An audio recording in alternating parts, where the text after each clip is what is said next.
Max Baer Jr. spent 9 years on set with Irene Ryan. Everyone saw them laugh together on camera. Nobody saw what happened when the cameras stopped. They yelled at each other.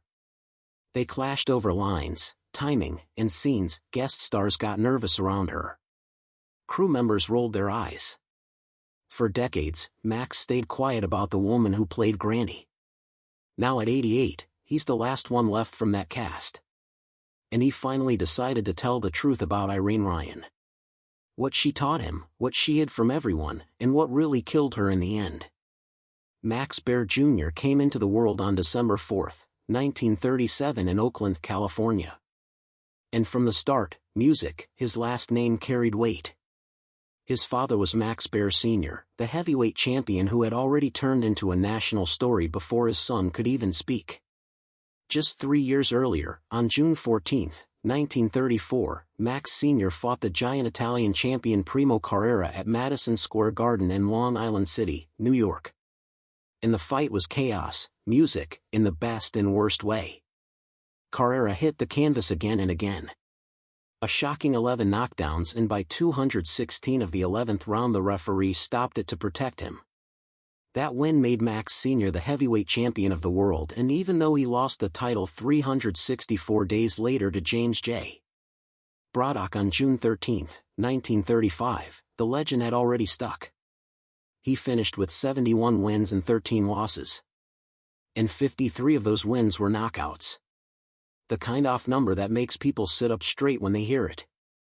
So when Max Jr. was born, he was not just a baby in Oakland, he was the son of a man people already talked about, like a movie character, and the truth is, the family story really did feel like a movie because it was never only about boxing. Max Sr. had that rare mix of danger and charm, the kind that pulled crowds in, and it shaped the home Max Jr. grew up in. On his father's side, there was German-Jewish heritage tied to the Alsace-Lorraine region. And Max Sr. himself was born on February 11, 1909 in Omaha, Nebraska. On his mother's side, Mary Ellen Sullivan brought Irish roots into the house, which meant Max Jr. grew up surrounded by two strong identities at a time when identity mattered deeply in America. Then there is the part people still argue about because Max Sr. made it louder than words. He wore a Star of David on his trunks, especially in the build-up around his 1933 fight with Max Schmeling, a fighter tied to Nazi praise at the time. And the symbolism was hard to miss. He kept wearing it through his career. And whether people called it pride, music, defiance, or showmanship, it became part of the Baer image. So Max Jr. did not just inherit a famous name. He inherited a story people were already debating. That story got even bigger because the talent did not stop with Max Sr. There was Buddy Baer too, Max Jr.'s uncle, born June 11, 1915, a heavyweight boxer with his own punch and his own spotlight. On May 23, 1941, Buddy fought Joe Louis for the heavyweight title at Griffith Stadium in Washington. And right away, the night turned strange. In the first round, Buddy knocked Louis through the ropes and onto the ring apron. Something that almost never happened to champions. But then the fight turned into controversy in the 6th round when Louis knocked Buddy down after the bell had ended the round. Buddy had to be carried to his corner.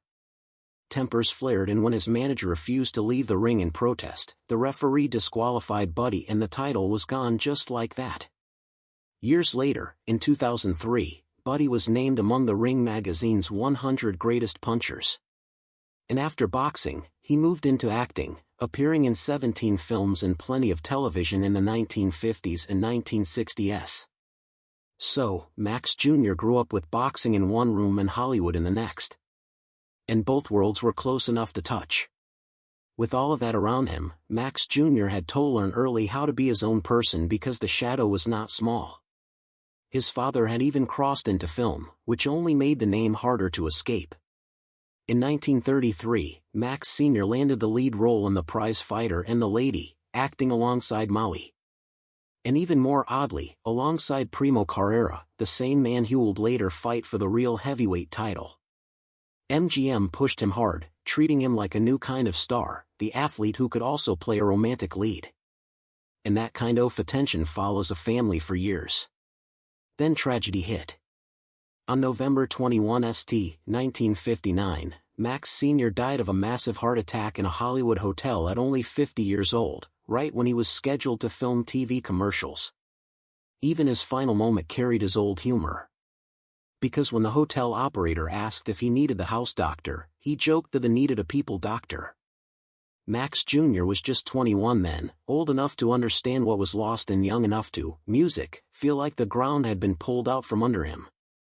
Still, the pressure did not stop, and in some ways it grew stronger. Instead of leaning into boxing, Max Jr. pushed himself into his own lane and headed it through sports first. At Christian Brothers High School in Sacramento, he did not just play one sport and call it a day.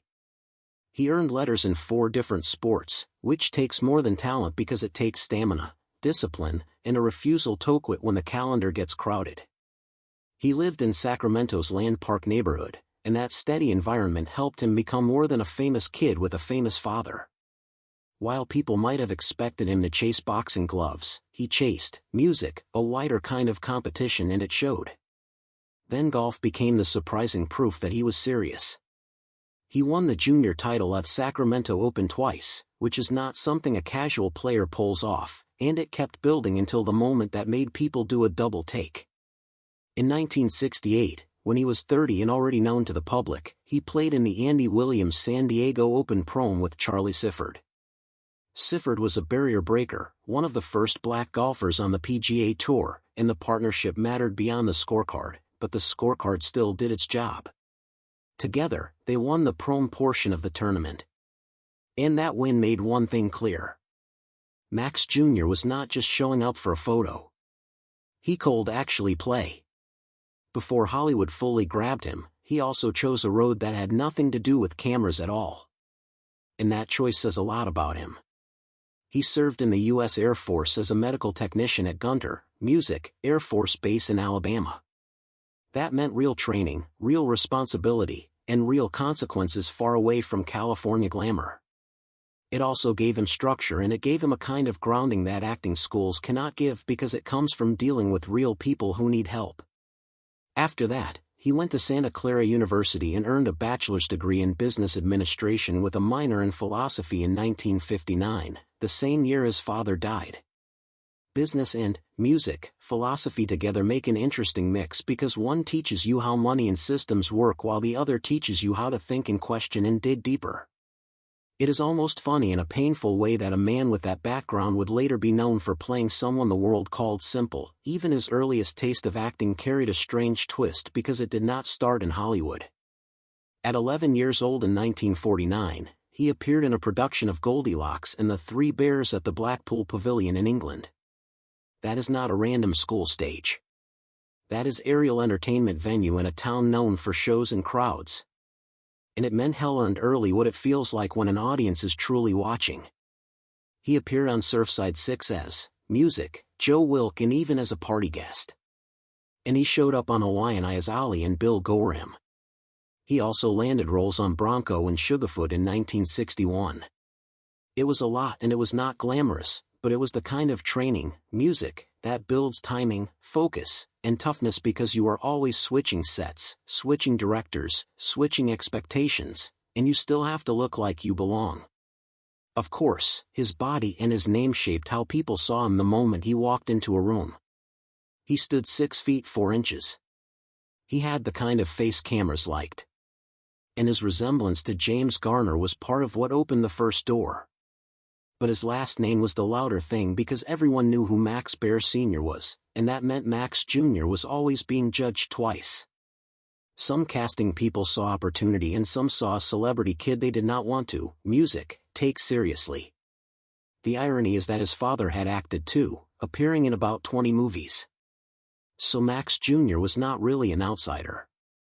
Still, the shadow was heavy. And after his father died in late 1959, it got heavier because now it was not only legacy, it was memory. All those early roles taught him the craft in a fast and rough way. He learned marks, angles, camera speed, and how to deliver lines when schedules were tight and patience was thinner than paper. He learned to memorize quickly and to take direction without ego. Because if you could not do that, the machine moved on without you. That is why when the bigger moment came, he was ready for it in ways people did not see. Then 1962 arrived, and with it the audition that turned into a story people still repeat because it sounds too lucky to be true. Max Jr. tested for the role of Jethro Bodine on the same day Irene Ryan tested for Granny at General Service Studios. He was nervous and he ended up going with Irene to the Shack restaurant nearby during lunch, and she bought him martinis to calm him down. He was not much of a drinker and the drinks hit him hard. When he returned for the screen test, he was supposed to walk into a cabin scene, but instead he bumped his shoulder right into the door jamb. In that moment, instead of recovering like a polished actor, he looked at the door jamb with a goofy grin and said, "Excuse me." And the accident suddenly became the character. The clumsy move, the silly tone, the loose confidence, it all landed at once and it clicked in the room. That stumble and those martinis helped lock him into a role that would make him famous.